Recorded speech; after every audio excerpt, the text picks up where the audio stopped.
Hello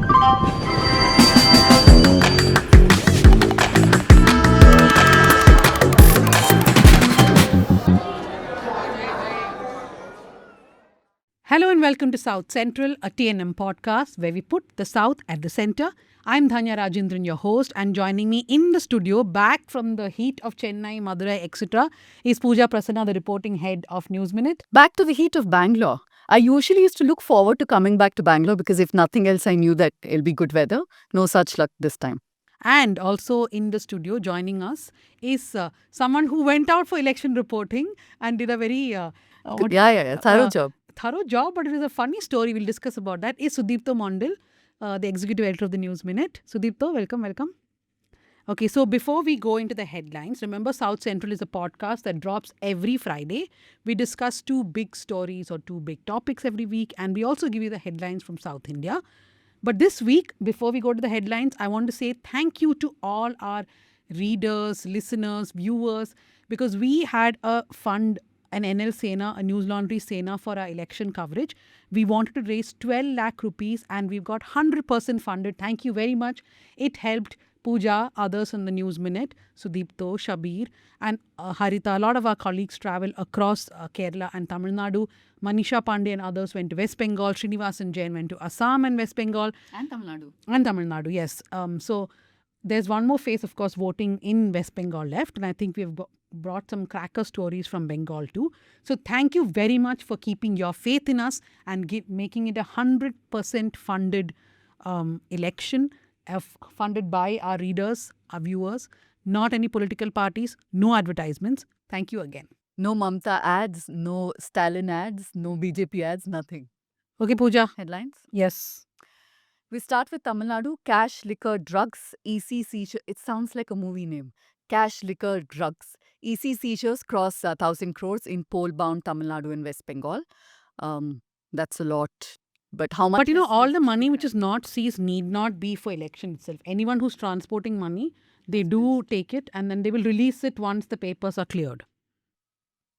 Recent polls in 3 constituencies ask Arapur Iyakam after allegations of cash for votes. Anti-corruption NGO Arapur Iyakam has written to the Chief Election Officer for Tamil Nadu calling for polling in Alangulam, Mylapore and Tirumangalam constituencies to be rescinded. Imagine the Tirumangalam formula is what we used to have. Now we're back to that. I mean, my feed is full of journalists on the ground writing about how money, nose pins, anklets are all being distributed on the eve of elections. And apparently it's not just the two Dravidian giants, DMK and AIDMK. Even the newcomer, TVK, who has been promising a change, is also giving money. Yeah. Money or whatever they can, yeah. The best reel I saw on this was people putting some sort of acid on the thing that they're getting, the jewelry, and saying this is all like some local metal. It's not high. We got cheated even in this. Yeah. So, yeah. Kerala reports first suspected heat stroke death amid rising temperatures. A 37-year-old man from Kannur in Kerala died of suspected heat stroke after collapsing during outdoor work. Amid an ongoing heat wave, authorities have urged people to avoid midday exposure and take precautions. This is believed to be the state's first heat stroke death this year. Kerala declares Mundathikodu blast a state disaster. Rupees 14 lakhs amid 14 lakhs aid announced. The explosion occurred at a unit where firecracker materials were being manufactured and readied for Trishur Puram related displays. 15 people have died. A judicial inquiry by one-member commission headed by Justice C.N. Ramachandran Nair has been ordered to investigate the explosion. Let's move on to Karnataka. Bengaluru woman arrested for killing boyfriend in a staged fire act. Police recovered a video of the incident recorded on the accused's mobile phone. The footage has been seized and is being examined as part of the investigation. Yeah, so this guy called Kiran, he was tied to a chair and set on fire by his girlfriend Prema. Apparently, they were in a relationship for 2 or 3 years, but he was not agreeing to marry. So she stalked or whatever and killed him. Karnataka Home Minister denies promoting betting, says remark misinterpreted, and he says he respects law. Karnataka Home Minister G. Parameshwara has responded to a court order directing the registration of an FIR against him in connection with allegations that he placed a 500 rupee bet during a kabaddi match, saying that his remarks must have been misinterpreted and that he respects the legal process. American tourist allegedly sexually assaulted at Kodagu homestay. 2 people have been arrested. According to preliminary investigation, the owner may have disabled the internet connection at the property, limiting her ability to contact others or even seek help. Moving on to Telangana, over 38,000 Telangana RTC workers launched strike after failed talks on 32 demands. 6,000 buses are now off the roads. Thousands of Telangana RTC workers have commenced a strike following stalled negotiations on 32 demands, including merger with the state government and salary parity. Over 6,000 buses are off the roads, impacting lakhs of passengers. Kaleshwaram project, High Court has not given a clean sheet to anyone, says Telangana minister. Telangana's irrigation minister, that's Uttam Kumar Reddy, has said that the High Court has not given a clean sheet to anyone in its verdict on the report of Justice P.C. Ghosh Commission, which probed the alleged irregularities in the Kaleshwaram project. Former Andhra Chief Minister Nadendra Bhaskar Rao passes away. His mortal remains will be kept at his residence in Jubilee Hills, that's in Hyderabad, for the public to pay their last respects. The last rites are scheduled to be held at the Hindu crematorium in Panjagutta. Andhra to be the first state to give DISCOM license to private firms outside power sector amid data center boom. A new policy will allow private companies to directly procure electricity from power generating firms through purchase agreements, reducing their dependence on state utilities. I just want to say one thing here. We published a story last week by Shivani Kava on data center boom in Bengaluru. And she basically mapped where these data centers have come up or are coming up and how those are in water-stressed areas. So I was traveling. I asked Shivani just tweet something on my behalf. And I realized after many hours that the tweet just blew up. So tweet was a quote of Priyank Kharge, the IT minister, who said that 500 ml of water is wasted every time you ask ChatGPT 5 questions. All these tech bros descended on my timeline, fact-checking me. Boss, I didn't say that. Priyank Kharge said that. And Shivani's story actually goes on to establish that even if you're saying there is a problem with water, why don't you have any data as to how much water is being used? What is the possibility of water usage in the future? You don't have any data, meaning how are you getting either assured or scared? So tech bros, read. Also, what is the whole point of having data centers here? Why are we taking pride in such things when US is throwing So data I know a very centers out? interesting story is coming up by a journalist, not on the News Minute, about who is using data centers in India. Go to the next. Okay, tell me when we stop recording. Yeah. We'll read just a couple of national headlines. I have moved on. That is from the autobiography Rao. No harm if manuscripts are vetted before publication, says General Naravne to Indian Express. What else can he say? I kept this headline because please go watch the South Central we had with Sushant Singh of the Caravan. He actually wrote that story which became a huge debate in the parliament of what General Naravane said. Which Rahul Gandhi tried to quote from, and that was not allowed. Less than 0.01% get relief. Bengal's appellate tribunal reduces the right to vote to a bureaucratic favor. And what is happening in Bengal is a huge travesty. Around 30 lakh people have applied saying that their vote should be added back, of which 14 lakh people's vote have to be added back. Despite that, only around 130 votes have been added, which means you are essentially keeping out 34 lakhs. Even if you go by your figures of 14 lakh people getting cleared, 14 lakh people have not been able to vote this time. And it's a sheer incompetence of the Election Commission of India, which has been okayed by the Supreme Court of India. I disagree. I don't think it's incompetence. It's deliberate.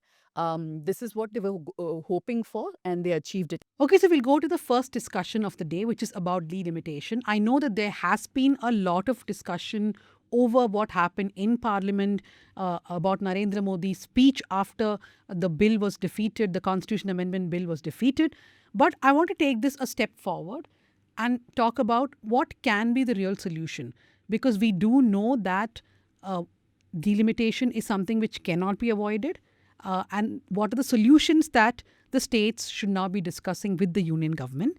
And joining us to talk about that is someone whose articles you may have read, especially on delimitation in newspapers like The Hindu, Rangarajan Ramakrishnan, former IAS officer, former banker and author. Thank you very much for joining us here at South Central. Thank you for having me here, Dhanya. Pleasure. So I think we'll jump quickly into the topic itself. The first problem was, the whole obfuscation which the union government did, especially Amit Shah and Narendra Modi at the floor of the parliament, saying this was a women's reservation bill. We've had enough, Yeah. I think, debate around that. And I think for anyone who's intelligent enough to understand how it was not about women's reservation per se, but It was a bunch of reforms that have been clubbed together, so they are codependent on each other. yes, and women's reservation was like a Trojan horse, one could say. But there is a problem, right? Now, it has been stalled today, but it will come back at some point of time. And then what do we do? I know that you have written many articles in which you've also looked at solutions. But the point is, the future census will trigger delimitation, right? At that time, the same problem is going to happen. So, do you believe there should be discussion before that? And what are the solutions we should be looking at? Yeah, I think what the real problem is probably the lack of discussion. The recent constitutional amendment bill that was brought in.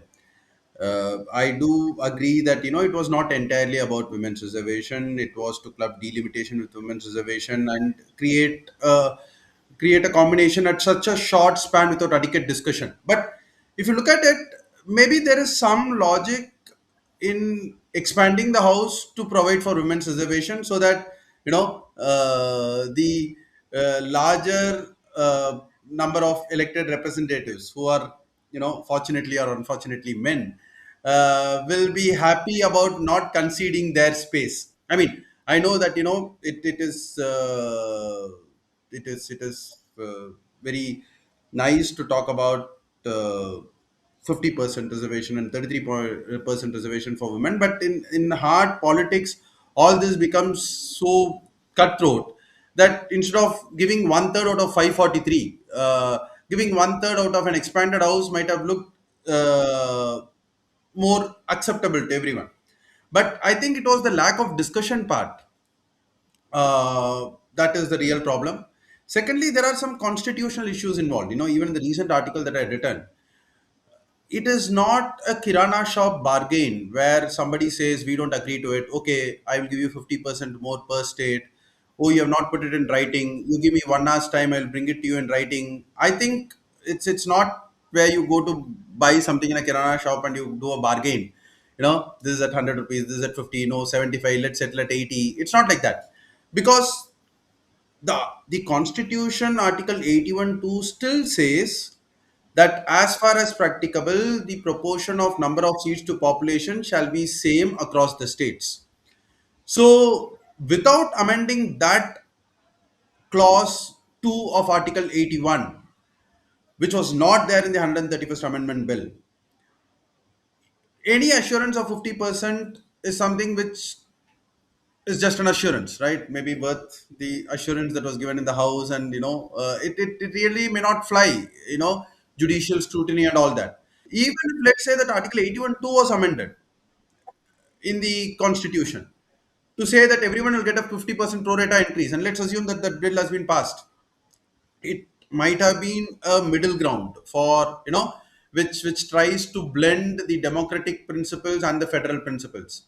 But even then, it could be challenged in the court, saying that this vitiates the basic rule of democracy, which is everybody should have equal value of vote. So, what can be the middle ground? Because no to population based completely, which is what the southern states and some of the other smaller states, northeastern states are saying. No to proportional also, if it's 50% proportional to the population and 50% increase also. So, there must be some middle ground stuck because, like I said, census will trigger delimitation, right? Yes, and in fact, the issue that we have in our hand have on our hand now is uh, it may not come to hit us in 2029 itself, because the present constitutional status is that the delimitation of seats, this 543 seats, because the maximum today is only 550 as per the constitution. So any delimitation cannot increase the total number of seats beyond 550. So which means the existing 543 has to be reassigned, but that has to be based on the first census after 2026. The women's reservation has been notified by the president, strangely on the night when the bill was being discussed. But probably they saw that the bill is going to get defeated, and so they notified it on the night of April 16th. But now that will be based on the first delimitation after the notification. And it is quite possible that the census happens in 2027, the figures get published in 2028. Today's day and age, the figures can get published before end of 2027. Delimitation can be completed before 2028, and in 2029 we can have one third reserved seats within this 543 and also revision of seats. But both of them will have their problem, right? Because if the existing 543 seats are going to be redistributed based on population, which is the basic criteria for delimitation, then the southern states will lose heavily, the northeastern states will lose heavily, the smaller northern states will lose heavily. Uh, but it is quite possible that census gets published in 2028. A delimitation commission is set up as per the natural course in 2028. That delimitation commission takes up to 2 to 3 years to submit its report, which means the 2029 parliamentary election may still be a repeat of the 2024 election, right? So unfortunately, the women's reservation will get delayed, but it is only delaying the problem. It is not solving the problem, because anyways it will come to haunt you when the new delimitation is set up. I think it's not a straightforward solution. Firstly, let us be very clear. There are well-meaning people. I'm not doubting their sincerity or their expertise, but there are people who suggest that contribution of the state to the GDP, various other factors, what is the contribution of that state to the GST collection, all these should be taken into account. No, but I think that's not what democracy is. Those are factors which needs to be considered, rightly so, in the finance commission recommendation when the money is being distributed. There is, it's at least a start this time that 10% weightage has been given for states' contribution to the GDP of the country, right? So I think that is democracy ultimately is about people electing their representatives with the broad principle of one vote, one value. But that principle, if we stick to it, will be a great disadvantage for the southern states, which have done a great job, or at least a better job, in controlling their population, in controlling their fertility rate. Though the entire country's population is stabilizing now, but northeastern states, which are smaller states, northern states. So, I mean, these are debated, back and forth. So, I think in my view, there has to be a middle ground. This 50% pro rata increase itself could be a middle ground, but it cannot be rushed through without adequate debate, right? The other solution, which I had recommended in my previous articles, is don't touch this 543. Leave it as it is. See, we have lived with this for the last 50 years, with this disproportionate representation. See, today, if you wear the hat of a Rajasthan voter or a UP voter, right? A Rajasthan voter elects one MP for 33 lakh population, whereas a Kerala voter elects one MP for 17 lakh population. The argument from the Kerala voter side would be, look, we have controlled our fertility rate. It was frozen based on 1971 census. We have ensured that it stays so. And so we have earned this right. But the grouse of a Rajasthan voter would be that I am an equal citizen in this country like a person from Kerala. But why is the value of my vote half of that of a person who's casting his or her vote in Kerala? But the real pragmatic way to look at it is, boss, we have lived like this for the last 50 years. The population rates across the country have started to stabilize. There are predictions which show that Indian population may continue to rise till about 2040, but after that it may start to decline. So, and the real job of an MP is to go and legislate on union list subjects. They are not going to deal with day to day problems. If you want more democratic representation, increase the number of MLAs. Make 400 MLAs in UP, 800 MLAs. Make 230 MLAs, 234 MLAs in Tamil Nadu, 500 MLAs, right? So that people can go to the elected representatives whenever they have a problem, right? Uh, and even more important is to actually empower our panchayats and municipalities, which are dealing with the day-to-day problems of the citizens. So, while I have tried to bring in various points in this talk, I think one possible solution if at all there has to be an increase, 50% may be a viable option, but after a thorough debate from all angles. The better solution could be to leave it at 543. Don't touch that. Let the status quo continue. Women should get one third within this 543, which is where the challenge could be. In that sense, the male dominated political space, whether it wants to forego 181 seats out of this 543, I think that is where the real challenge is actually. But if that can be done, then retain 543. And if you are going to increase the Lok Sabha seats based on any ratio, then try and reduce the difference in the states weightage in the Rajya Sabha at least, so that there is at least one house where, because today, like in the US Senate, which has two seats per, California sends more than 50 representatives to the House of Representatives. Rhode Island sends only three representatives, but both of them send two representatives each to the Senate.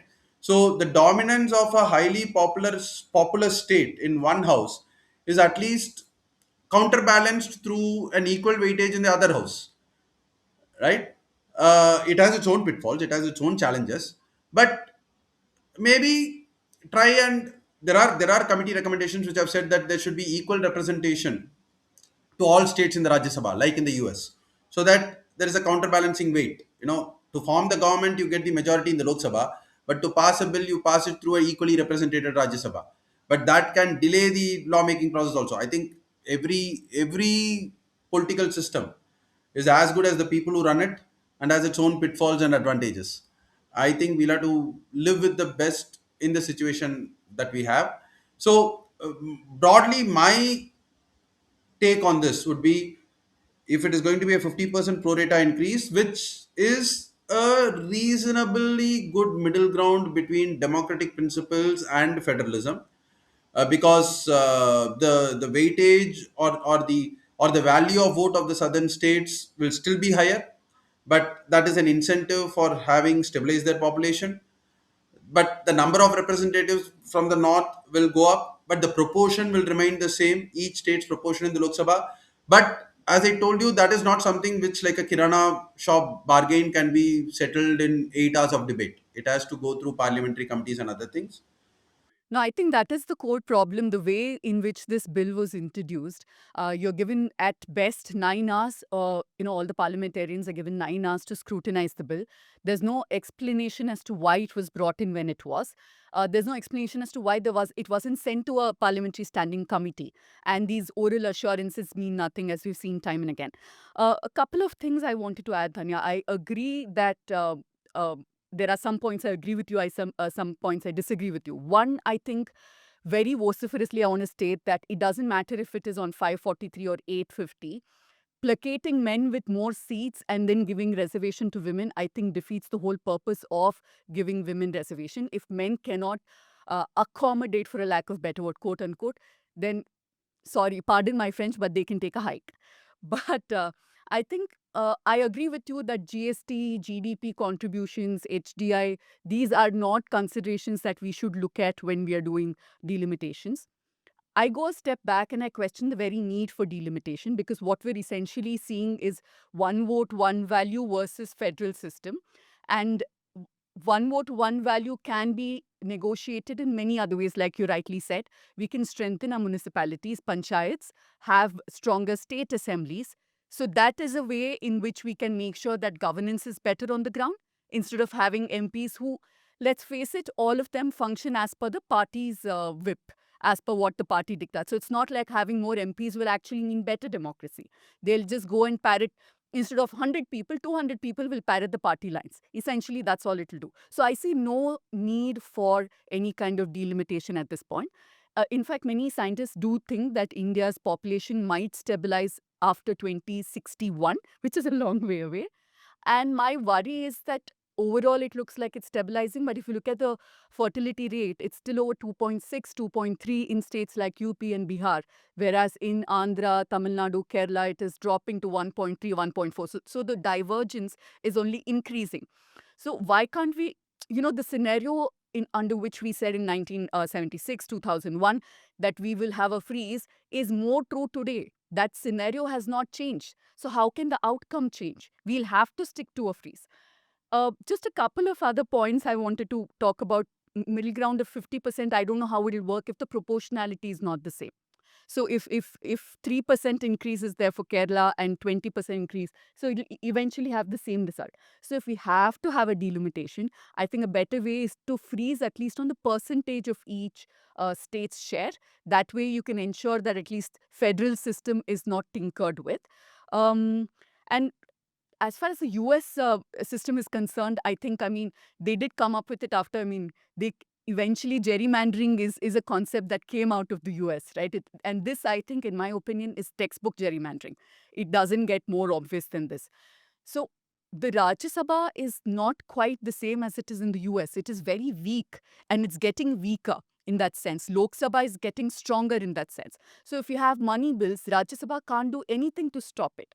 So there is a need to strengthen Rajya Sabha. Without that, if you're going to say that we'll send more people to Rajya Sabha from states where the population is well stabilized, well controlled, that also might defeat the purpose, is my take on it. So I think the problem with the 50% promise, like I was speaking to TDP people a day before the vote and even on the day. So first they were saying that the amendment will be brought, that the amendment itself will be placed the previous night, where it will be said that everybody will get a 50% increase. But the amendment was not there. Then I kept asking. That's when TDP leader Lavu came and said in the floor of the parliament that we do believe the verbal assurance, right? So any proportionality increase that you both talk about, 50%, 40%, 30%, whatever it is, it has to be drafted into the bill itself. Without that, I don't think any states are going to agree. So I was actually reading Tharoor. Tharoor, of course, now has come to the point where he is also saying that why send more MPs to the Lok Sabha, freeze at 543, let this freeze continue. And I think I agree because what is, after all, the job of a member of parliament? It is to legislate mainly, right? What we need, I think, is to look at what are the laws which comes under the union, what are the laws which comes under the state, look at the demands of shifting back some of the laws to the state itself, like education, for example. I think we need a whole rethink of how this, how our lawmaking system itself functions. And a freeze would be in the interest of everyone as of now, right? It's not just southern state. It is a smaller states. It's also Punjab, northeastern states. Northeastern states, all of them get to suffer. Yeah, so I think, but I don't think the BJP will agree to it, because if you look at the language of what happened after, what did Naidu say? Naidu, for example, even Jagan Mohan Reddy, who is his arch nemesis in Andhra Pradesh, his reaction through a long tweet was that the southern leaders don't know what they've unleashed on themselves, because census will trigger delimitation and we'll have a bigger problem at hand in 2029, like you were pointing out.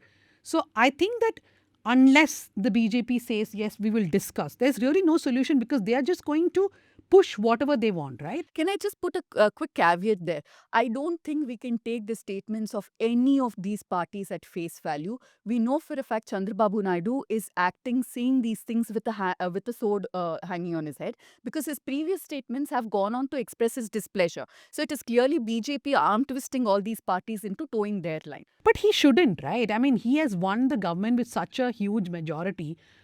Except for asking funds from the union government, what is his great compulsion that he has to agree for delimitation at this, when he should have insisted that the 50% promise which Amit Shah gave should have been incorporated into the bill?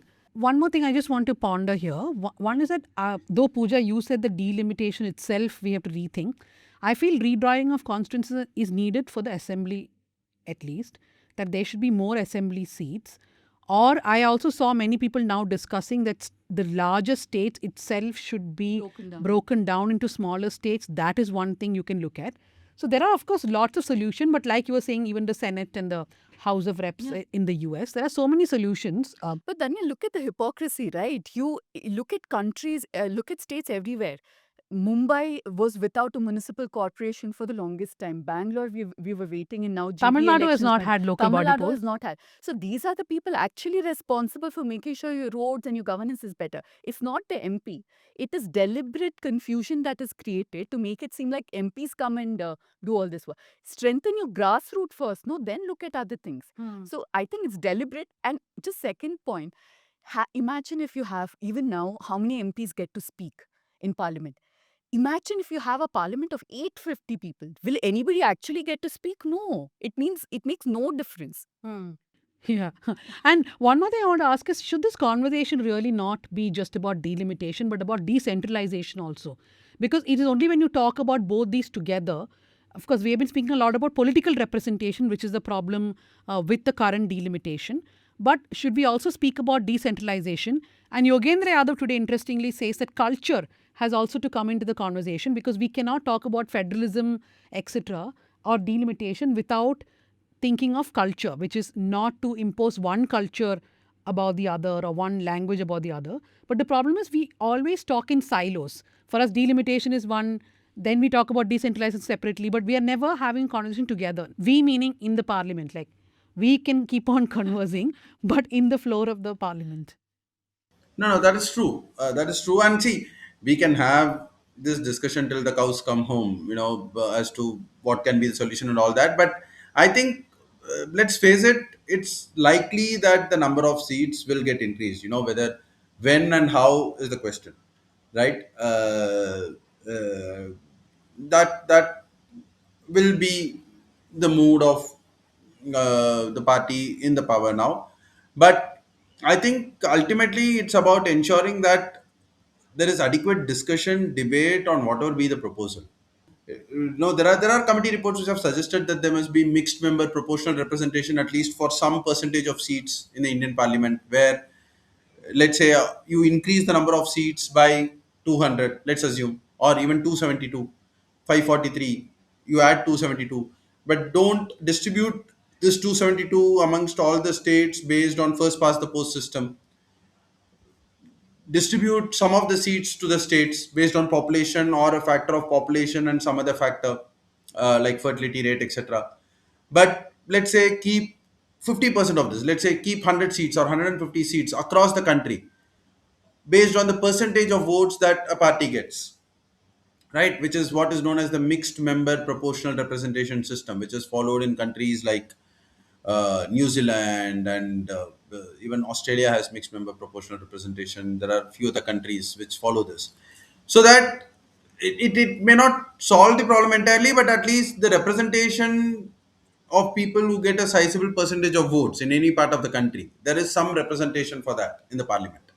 So I think digressive proportionality is another thing of the European Union. I think Mr. Shashi Tharoor had also suggested that in one of his columns recently, where there is a minimum number set for every state, and with increasing population, the proportion of the seats keeps coming down. So that, for example, Malta itself has 6 seats, but Germany has only 96 seats. Considering their population, it could be quite different, right? That is the principle of digressive proportionality. So there are various mechanisms that are available, but if it's just like too many cooks spoil the broth. So too many ideas. You have mixed member proportional representation, you can have digressive proportionality, you can have a 50% pro rata increase, you can do this, you can do that, you can, each has its own merits and demerits.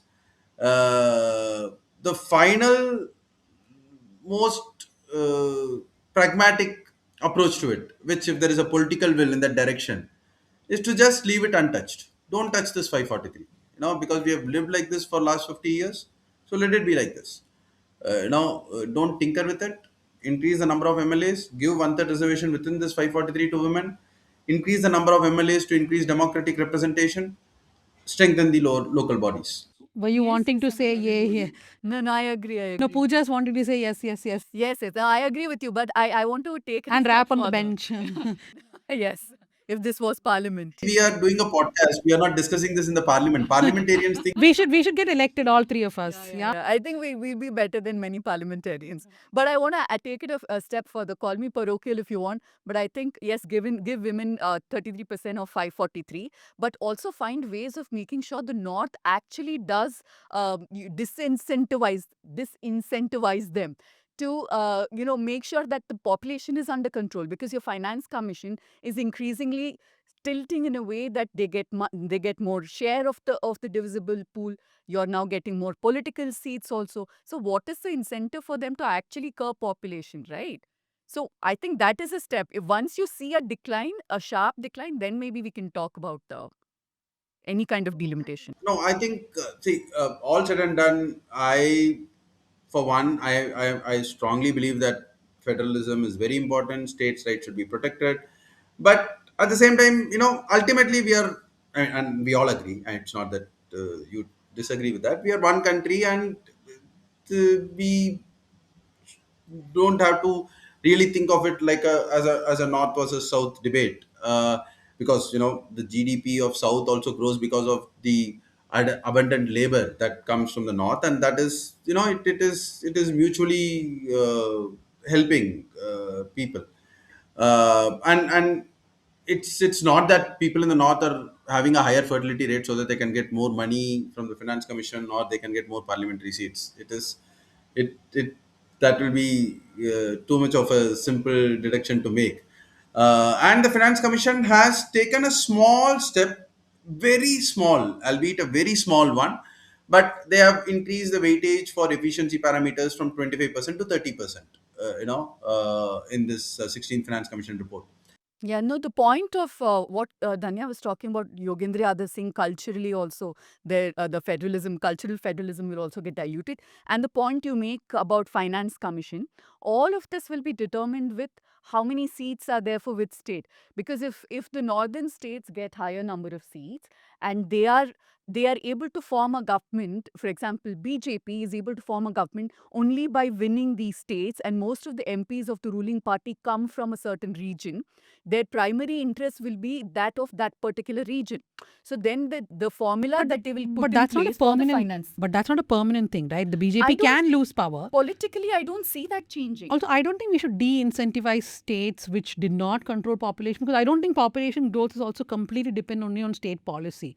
There are lots of factors But which do work. I agree, Dhanya. Yeah. But see, at the end of the day, what are we doing?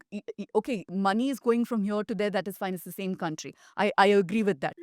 And I agree that political class is for immediate results. I don't deny that. A week itself is a long time in politics, so people want instant results, and they don't take anything for granted, and they want to make the most of what is at present. But to say that the BJP as a party will want to shortchange the southern states and the northeastern states where they are growing, by doing a delimitation which completely favors the northern states, is also speculative, because they also know that it is only going to alienate them further from the areas where they have not grown, and politically that may not be the best thing to happen for a national party, right? But I do agree that no one can lower their guard, and as I told you, political class will always want immediate results. Whatever benefits them in the short run is what suits them, because this bill was set to fail from day one. I think the government was also aware of it. It's not that they were not unaware of it not being passed through. It was to create this debate, maybe one can say. uh, there are very learned writers, like even Swaminathan Iyer, who had written a piece saying that the southern state should have just taken the offer. They made a mistake by not taking it, because world over democracy is purely based on population.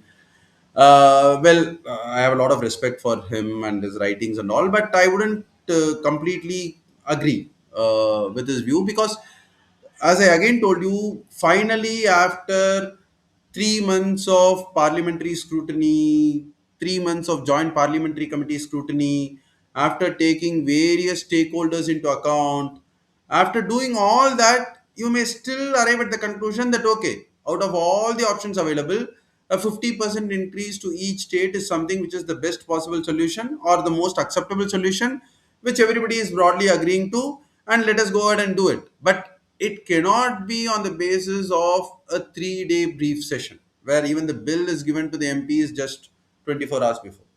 Yeah. I think that is the core problem. The BJP is believing in the bulldozer a bit too much. They like to use it on the Always, roads and always. in the parliament, just bulldozing their way through. Can you imagine what would happen if SP had gone their way? Yeah. No, I think they also calculated that Samajwadi Party perhaps may vote their way, which they didn't. That's, of course, other alliance politics playing. Thank you very much. Actually, we are shooting this on the Tamil Nadu polling day. So I asked whether you're casting your vote and coming. Have you finished casting your vote? Yeah, I've exercised my right. Yeah. So now since we're Rather shooting than this at 4:30. rather than saying I have performed my duty, right? I would choose to say that I've exercised my right, right? Because that is what it is ultimately. Okay, so now we go to our second discussion, which is for what we made Sudipto come to the studio. It's on the Telangana government's socio-economic, educational, employment, political, and caste survey 2024. Now, while the caste survey results were out, it's only recently that the government put out all the data. So, from this data, we can understand which caste in Telangana own property, land, who's more educated, who can afford to send their children to English medium, who has what kind of jobs. But there are two important things, right? One, the survey does tell us again that poverty does have a lot to do with caste and social identity. And the second, what the survey shows us is that there is a necessity for these surveys to actually pinpoint and tell us that even when you say oppressed caste, some are more oppressed than the other. When you say backward, some are more backward than the other. And it's only these surveys that can tell us these things. Joining us on the show is Professor PL Visweshwar Rao. He's a teacher, an administrator, researcher, and social activist. He's been a professor in two state universities and two central universities and one state university. University of Hyderabad, Osman University, and the Maulana Azad National Urdu University. Thank you very much, Professor, for joining us here at South Central. Yeah, thank you. We'll start with your first thoughts on the survey itself, the results of the survey which have been put out by this independent expert working group. Basically, the survey was studied by this working group and it's their findings which have been put out now. The convener of the group, Praveen Chakrabarti, has written quite a lot in detail about what he thought, was very peculiar about what they found. But Professor, what are your initial thoughts about the findings of the survey? It's important first to understand the composition of the caste groups here. I think I would like to give a bit of a background. In fact, the Telangana state was created for one of the major reasons being, the demographic profile of the region, the caste profile of the region. And this survey very clearly indicates among the 28 states, no one is having the kind of a demographic profile as Telangana is having. As you have said in your initial remarks, there are about 240 castes in Telangana. OBCs constitute 56.4% of the population. Among the 28 states, nowhere 56.4% of the population is there. When you go back into the Mondal Commission made a reference, they're saying the All India backward class population was 52%. But in this state, 56.4% is the backward class population. Interestingly, there are also about little over 3% of the people who said we do not identify ourselves as caste. They have not given their caste.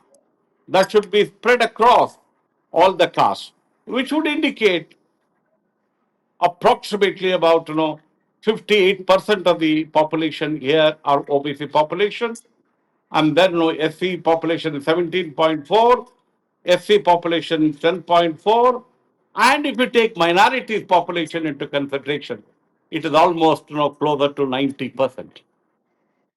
Not Uttar Pradesh, not Bihar, not Madhya Pradesh, not Rajasthan, not Tamil Nadu is having this kind of a composition. That is the that of course we have been making all these remarks for the last so many years, but for the first time this survey has been carried out. As you very rightly said, it's not a caste survey. The state government wanted to do a caste survey. I said, we don't want a caste survey. I was actually involved in this research which has been carried out.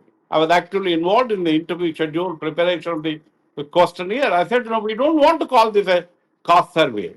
Why we said we don't want this a caste survey? we wanted to indicate, what is the kind of a political power, land ownership, etc., the state is having. Telangana is the only state, Telangana and Andhra put together is the only state which did not have, a backward class as a chief minister. We did have a scheduled caste chief minister in the United Andhra just for about 2 years or so. Otherwise, this data very clearly indicates that 10%, 11.9% of the population hold entire political power in this region. Though significant backward class population is there, even if it takes 56.4 into consideration, the backward classes did not enjoy any kind of a political power. In the process, they also did not have any kind of a social power. When we talk about social justice, it's very, very important. If you look at Karnataka, they had BCs, OBCs as chief minister. If you take Tamil Nadu we have, but if you look at both Telangana, Andhra put together, we never had. So that is where we said this is not a caste survey. It should be called the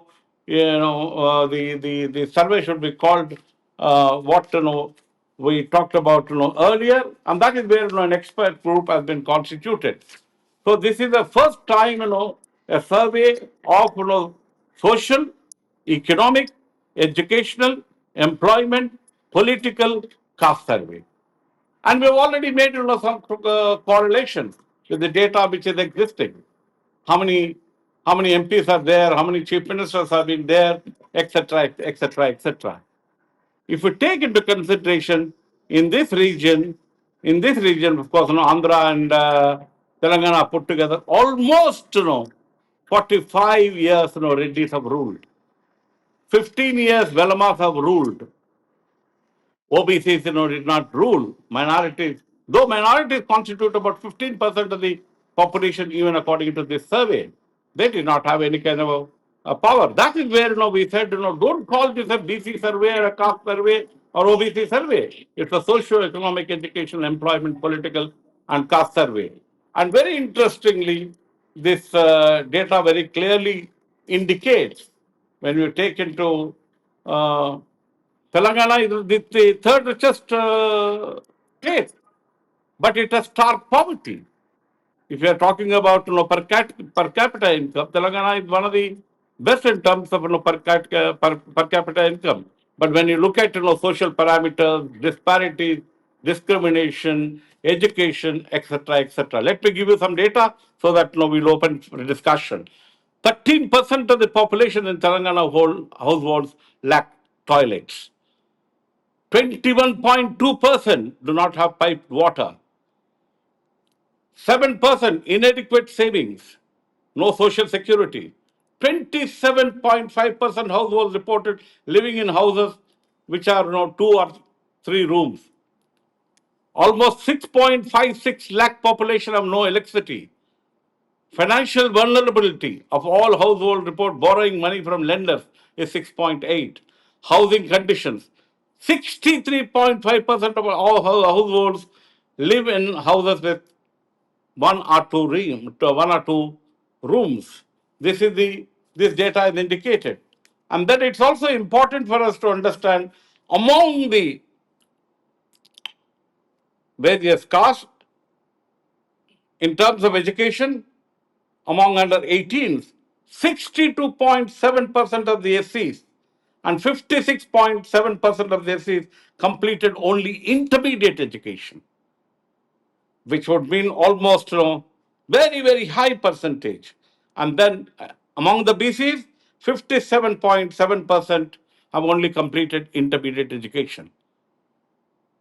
The government has been taking steps in terms of trying to empower backward classes and scheduled castes, but the reality is mind-boggling, and that is why this survey becomes very, very important. If you take the power owned by Reddy's here is just about 5% population. The Velama population, which Chandrasekhar Rao ruled, and then we had one Jalagam Vengal Rao, also was the chief minister. Their population is just less than 1%. 1% of the population wielded political power. but 60% of the backward class population did not have any kind of a power.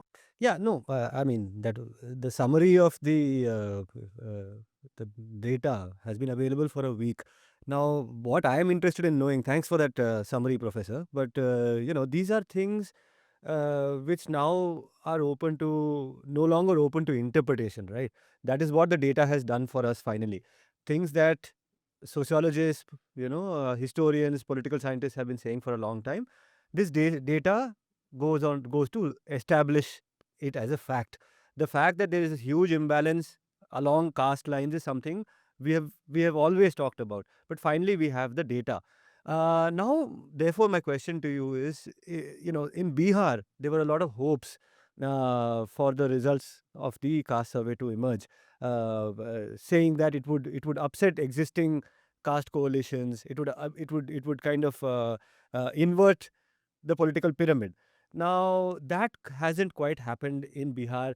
The kind of revolutionary awakening that was imagined, which would happen among the people who are in the bottom of the pyramid, that awakening or that kind of assertion we haven't seen in Bihar. Telangana is a different state. Telangana has a history of a lot of anti-caste assertion. This data, how do you see it playing out in terms of uh, you know p- political movements which are seeking greater share in resources, political movements which are seeking some kind of reparations, redistribution of wealth? How do you see that kind of politics emerging from here or not emerging? That's a very good question. One of the important reasons why the government has put out this data just before the discussion which took place in the parliament about reservation for women, we put out the data on the 17th, and the parliament session, we wanted to tell, because the central government is not interested in carrying out. In the first phase, they are talking about other kinds of details, but in the second phase, they are going to be including caste. Only because of enormous amount of pressure was put on the central government that census will mean for the first time you should also carry out caste census. Because whenever people are going to High Court or the Supreme Courts and High Courts have been saying, where is the data? When the Mondal Commission came into existence, the Supreme Court said, well, we'll only give you 27% of the reservation because we do not have scientific data, empirical data. And for the first time in Telangana, we have got scientific empirical data. There are already some social movements emerging on the basis of this report, even before the report was submitted, that the backward classes should have. That agenda is going to be very strident in future in the next couple of years. Before we go in for elections, political parties will have to recognize the profile, demographic profile of the scheduled caste, scheduled tribe, and minorities also. Sir, I had a follow-up question, about these political changes that may emerge. One of the first things, that one imagines is that the legitimacy of the traditional ruling castes to continue ruling will obviously erode from here on forward, right? And in that in that frame, the first person, I suppose, who will be impacted, one would imagine, is the chief minister of Telangana, right, who comes from a Reddy community. I remember that when he became a chief minister, the campaign against his predecessor, KCR, was that he's acting like a Dora, right? And when the current chief minister came to power, everyone said that a Dora has replaced a Dora. Now, how soon do we see these changes playing out? Would you see the end of Doras happening sooner than we imagine, before the next elections? We have to make a bit of a distinction between Chandrasekhar Rao belongs to Belama community, which is 0.4% of the population. According to this survey also, it is 0.5. And then it's a highly feudal community. And we have seen the chief minister never coming to an office. He has never visited secretariat for 10 years of his governance.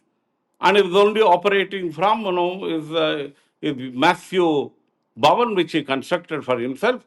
And now here again we have he's an opposition leader. He doesn't come to parliament. He doesn't come to assembly. Sorry, he has not come to assembly in the last 2.5 years. Can we have a public representative? That's why it's called a feudal Dora, saying that I will not come to assembly. I will not come to secretariat. We have to make that kind of a distinction. Distinction. Yes, Revant Reddy is there. Revant Reddy is available, accessible to public, accessible to people. He is conscious of this report. He is conscious of that around 56% of the population in Telangana are OBCs. He is conscious of the fact that there is 15% of the population are Muslims. He is conscious that social disparities are there, and pressure groups like us are operating very, very strongly to drive home that point and saying that no, we certainly have to wield power. No, I just want to take one example from Bihar to your question on how this might change politics.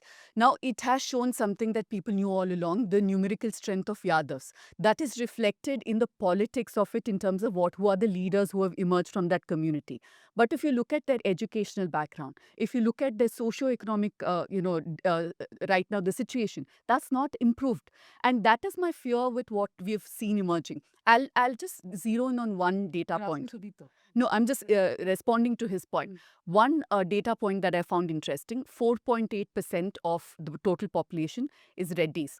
They hold 13.5% of the land. This isn't a simple number because when you have land, that means economic stability. That also means locally, especially in rural areas, you get to influence political decisions. You are the center point of that rural area. You could be a zamindar, you could be a dara, whatever you are, right? So that also for many generations gives you access to social networks, gives you access to education. So while it might be seen as numerically BCs, SC and ST might be large, what will a Reddy chief minister now do? He will use that number to win them, to appease them. But will he vacate his seat for one of them? I doubt. About the Reddys, and this is something that we see as a common theme running among different landowning, politically powerful, and they, for the lack of a better term, communities that are described as feudal. There is a great need to get into those communities and get further disaggregated data. And the reason I say this is because there is a lot of internal inequities within these so-called feudal communities. We have seen this, Pooja, you and I have seen this in Karnataka among the Vokkaliga communities. Karnataka Reddys.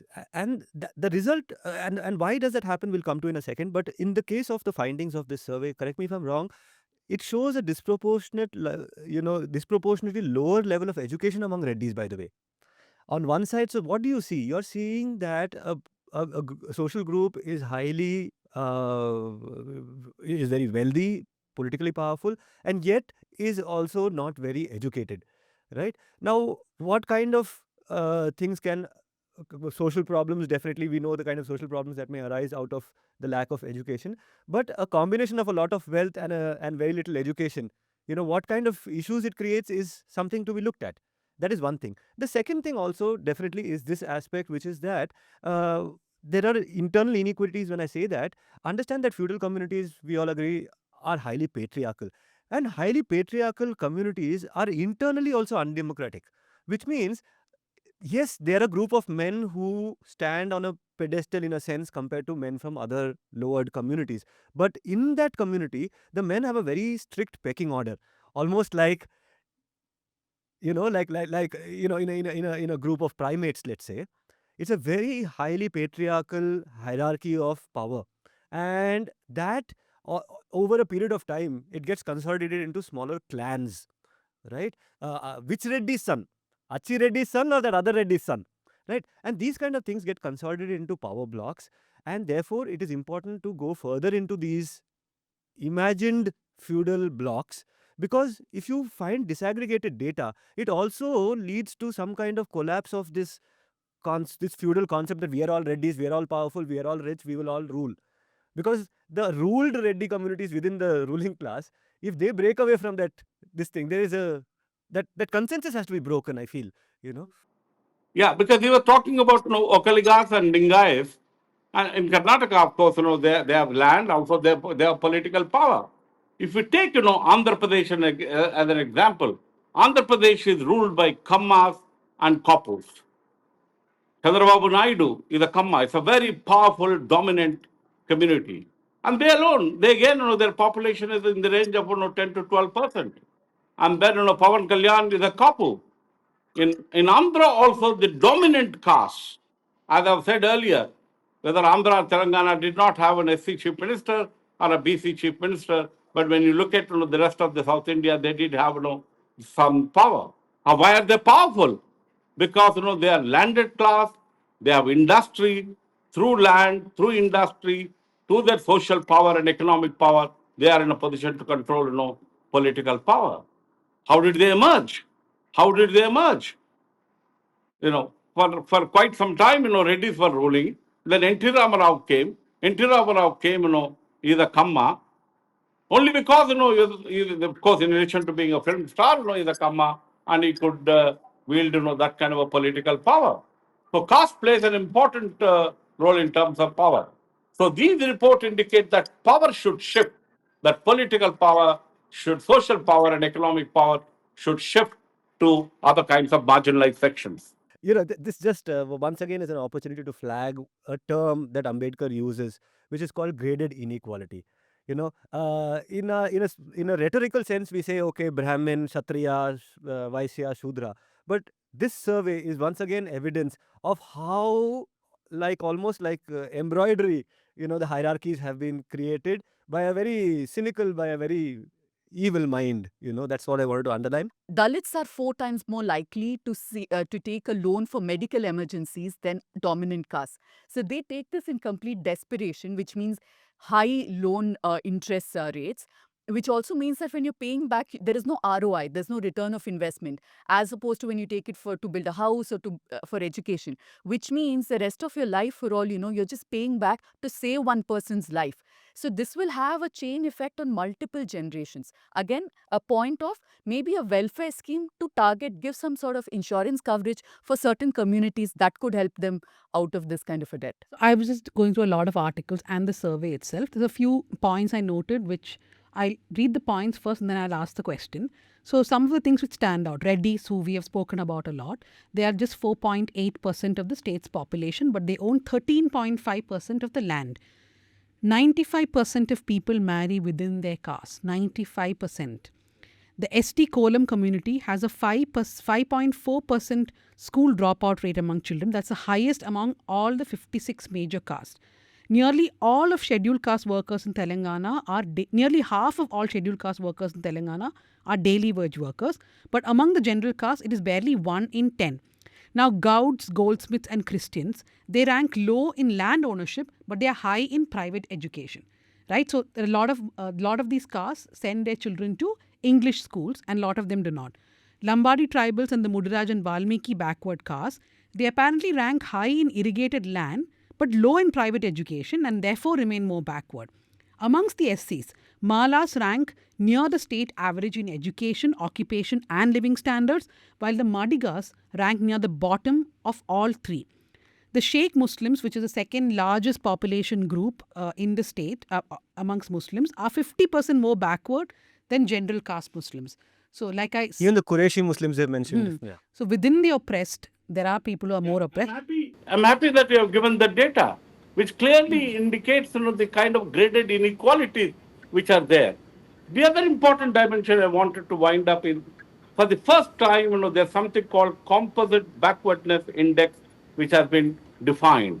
Mondal Commission took only 11 indicators, but this survey has taken 42 indicators. Broadly, social discrimination, empowerment of women, educational attainment among all sections, and then types of occupations they have, types of occupation, land ownership, available assets, access to institutional credit. All these factors have been taken into consideration in addition to what we said. So this is a comprehensive document in terms of which someone wants to sort of adopt it in the rest of the country. Let's hope the center which is now doing survey will also take caste and then take several of the parameters which have been identified here for getting outrageous history of this investigation, right?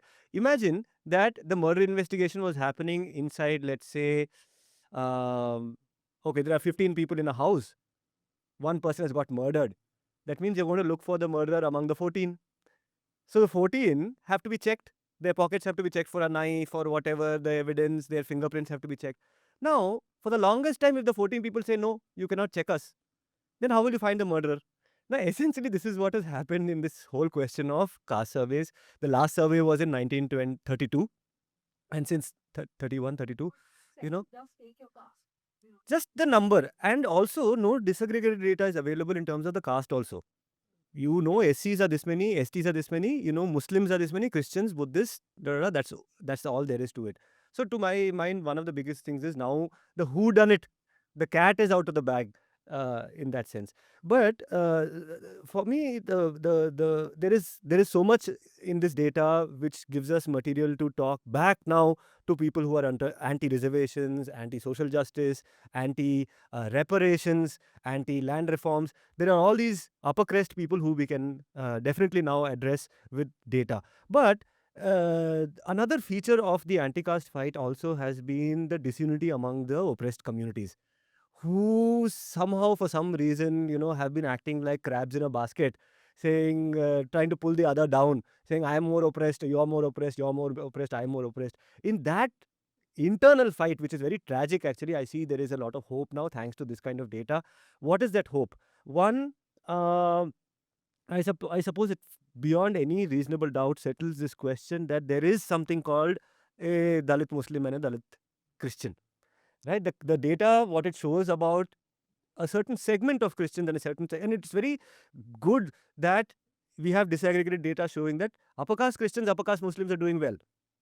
It is load relatively better, right? So now we have managed to establish empirically that there is something that caste does to a person beyond religion. So that is one thing which is established. The other thing which is that there has been a lot of adulteration. Let's say, I hope that's not a problematic term, but there is some amount of adulteration, I think, that's happened in the OBC list. And we have seen this in different states where politically influential communities have managed to squeeze themselves into the OBC list, or that the OBC list hasn't really been rationalized, which is why we are seeing this huge disparity between different groups of OBCs within. So in Telangana, as in Karnataka, you have A, B, C, D, or A1, category 1, category 2, category 3 of OBCs. Within each of those categories, you see a huge disparity, both in terms of numbers and in terms of resources, between some communities and some other communities, right? So that is something now I hope will create a lot of churning within the OBC block, and OBCs will not anymore act firstly as a block, right? The biggest sad thing about OBCs, which is the Shudras, is that they are aspirationally Savarna, they are aspirationally Kshatriya, they are aspirationally Hindu, Hindutva, all of those things. And these are the bodies on which a lot of regressive politics have been built, right? Now, the hope is that with this disaggregated data available for OBCs, the OBCs will be able to see themselves for what they are. Okay, and the other thing is this atrocity called the creamy layer, which applies to the OBCs. Now, for once, we can say that, so what if some two people are rich? This entire community is backward. They need proportionate representation in proportion to their backwardness. Now we know the proportion of the backwardness. Now we can talk about in what proportion, therefore, should the remedy be. The remedy cannot be, okay, you are 2% of the population, so you'll get 2% of the seats. You are 2% of the population, and if you have 0.0002% of the resources, then the compensation cannot be in proportion to your population. It should be in excess of your population, let's say, right? That is one thing. And Sudipto is in a full mode today. Yeah, okay. just one thing. See, this state, Telangana, is also where we saw the birth of the MRPS, the Madiga Reservation Porata Samiti, a group which has represented a community which has, for some reason, been quite disparagingly referred to by other sections of Dalits, who see themselves somehow as vanguards of the revolution. You have the Chamars, you have the Mahars, you have the Holayas, the Malas. They somehow see themselves as more progressive, more anti-caste, without acknowledging the fact that these weaker communities among the SCs have had to play a certain Machiavellian kind of politics in order to get some kind of resources. And that, for some reason, has been pointed out by these forward communities as a mark of, oh, they are sellouts, right? Now, that kind of rhetoric, I suppose, will be defeated by this data, which clearly shows no matter what you say about MRPS, about Madigas being right wing, about Madigas not being progressive, and all of that, nevertheless, the data shows that they are more backward than Malas. And that's a very, very big revelation. This has given us in Telangana, it has given a tool or a weapon for generating debate and discussion after this report has been submitted. The report was submitted about 6 months ago. Now the data is out. And as you talked about Mala Madiga, now Madigas also we have divided into A category, B category, and a C category. What this report has done, which is much more significant for our discussion, among the backward classes, there are various kinds of sections. As I've said, there are about 135 backward class sections. Only 4 or 5, dominant backward class there. There's a section called BCA section, which is completely marginalized. They're asking for education, they're asking for social power, they're asking for land, they're asking for political power. That is what this report has done. And nationally, this becomes a model. Telangana survey becomes a model for the center also to improve and collect all this data so that it becomes easy. Without having basic data, we can't do any kind of a planning as we have done the last 75 years. 75 years. Today, this data is available in Telangana. Various groups are asserting for their educational power, social power, and economic power. Can I say that one of the things that now I hope will open up is the question about how small the pie is. Okay, fine. Now we have figured out, okay, 0.2% is this community and this is how marginal they are. But we cannot be sharing 1/2 or 1/4 of a bun, right? We need the entire pie. And that means that reservations has to now expand into the private sector, because otherwise it becomes ridiculous. The entire exercise of affirmative action of giving every community a share becomes a completely ridiculous activity, because you in the end of the day have 2% in the government sector in terms of jobs. Those two sectors, 2 percentage points in the thing, how are you going to split it up among the different communities? It's I can already imagine South Central and the newsminute.com getting a lot of letters this week because of what you said. But I think, Sudipto, more than jobs, what the survey points out is education itself, right? How good jobs and education. Yeah, from education we have to start now. Okay, so anyway, thank you, Professor. Thank you, Sudipto. Before I wrap up, I want both of you to give recommendation of any book, any show, something. Yeah. So the book recommendation that I have for today is very relevant to the topic. We have discussed the topic of caste in the Telugu states and the concept of what is graded inequality and how you will find different people at different points in the ladder. Now, the book that really brings that whole thing home is a Telugu translation of the Telugu book is called Antarani Vasantam. The English translation is called Untouchable Spring. This is a book by G. Kalyan Rao. I think it's a must read for anybody who wants to get into what Ambedkar called as the madness of Manu. In which how creatively demagogic can you be in constructing a social in constructing a society. So Untouchable Spring, please read that book. It will give you a sense of how castes are created in Telugu states.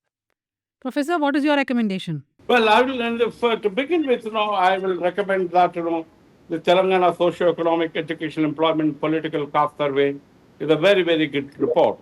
The other good report, I think, many of us have not seen the Mondal Commission report. Mondal Commission report, talks about, the graded inequalities and then, the kind of a discrimination, which is there.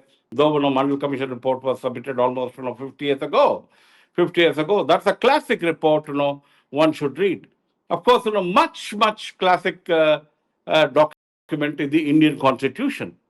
Indian Constitution starts with the preamble of economic justice, and then there are several provisions in the Indian Constitution which talk about whatever we have been discussing, but one of equality, social justice, political justice, and economic justice. And then, of course, there is the classic volume of Dr. B.R. Ambedkar, Annihilation of Caste. This is polity simplified. So we have discussed about delimitation and constitution and other things. So this is primarily for civil service aspirants. But anyone who is interested in constitution and the constitutional scheme of things in the country can pick up this book written by me, which is called Courseware on Polity Simplified, published by McGraw-Hill. It's available online, and you will get insights into how the constitution works. There are a lot of online content also available with that, with monthly updates that I keep giving. It is a primarily a test prep book, but something which even a new reader who is interested in constitution can pick up. Okay, very heavy recommendations this week. Pooja, give some Korean series. Sorry, no, minus one. But it may sound all heavy and all, but it's actually a fiction. It's a book of fiction, so it's a good read. I don't have fun recommendations. Right now, I'm reading High Level Committee on Union and State Relations. This was a committee constituted by the Tamil Nadu government. It incidentally also talks about delimitation and affirmative action. So I think the third committee which Tamil Nadu is Yeah, having. this is the Only latest state one. which studies federal this is state. Dhanya's copy. It had come in her. Since we are discussing commissions and now we are like, there's no bar on heavy reading, then I think I'm going to also No, then recommend a let me give you commission one. report. So, no, since Sir mentioned this thing, commission studying the Mondal Commission report, the first ever caste survey in post-independent India conducted by the communist government in Kerala, the Nettur P. Damodaran Commission of Enquiry, which looked into, it is a precursor to the Mondal Commission report. It looked at caste in Kerala. Do you see the anger coming through my eyes? Why? Because you were supposed to submit a story on this millions of years ago. But it is India's only Possibly caste in the survey. same week they submitted the survey. Yeah. Will the story ever come, Sudipto? Inshallah. Inshallah, it seems. Okay, so I'm going to recommend, now that everybody's recommending commission reports, the Lingdo report. Well, he's saying inshallah, I'm saying mashallah. Inshallah, I mean if God will. Mashallah, I mean God will, okay? MashaAllah, it better be, Sudipto. Yeah. So my recommendation is the Lingdo Commission report on university elections. We must have elections in universities, campus politics. This has been my stand forever and ever. And another recommendation is this paper called Fascinating Hindutva by Badri Narayan. It's from 2009. I was looking through it again because he speaks about Dalit mobilization in that. So these are my two recommendations. That's about You have a free copy of that, send it me. I know I have ways to download it, but we will not reveal those ways. Okay. So thank you very much, Professor. Thank So members can write a mail to us and we will send you a what do you call that? What do you call that file? That in one PDF. No. In one file you can put many files. What is it called? Zip. Zip. Oh my God, Sudipto, mashallah. I mean, Zip is also like some 20 years old now. Also, Bhuvan, our producer, is leaving the News Minute. Bhuvan, is this your last episode or next episode you're there? For one or two more. One or two more episodes, you better be there. So For those who can't see Bhuvan, he's very hesitantly nodding. It could be yes or a no. yes. So thank you, Bhuvan, for producing this episode. Ajay, our production assistant, Jasim Ali, Sukanya Shaji. Oh, Sukanya Shaji is writing to me saying we are offering pirated books to subscribers now. No, we aren't. Thank you, Sukanya. and Commission Yana. reports. Yeah. So thank you to everyone who works behind the scenes on South Central. And thank you to all our readers. Like I said in the beginning of the show, 100% viewer-funded election coverage. We raised all the 12 lakhs. Thank you for letting us travel. I also want to end with a piece of good news. A court has said that an FIR can be registered against Abhijit Iyer Mitra based on a complaint filed by my colleagues at News Laundry, including Manisha Pandey. They've been fighting in court for some time because this man has been abusing them quite a bit. And now the court has said, please go ahead and file an FIR. Can the court also please give directions to news channel to not call him as an expert on anything and everything when he's only an expert on filthy, abusive language? Thank you very much. Thank you very much, everyone.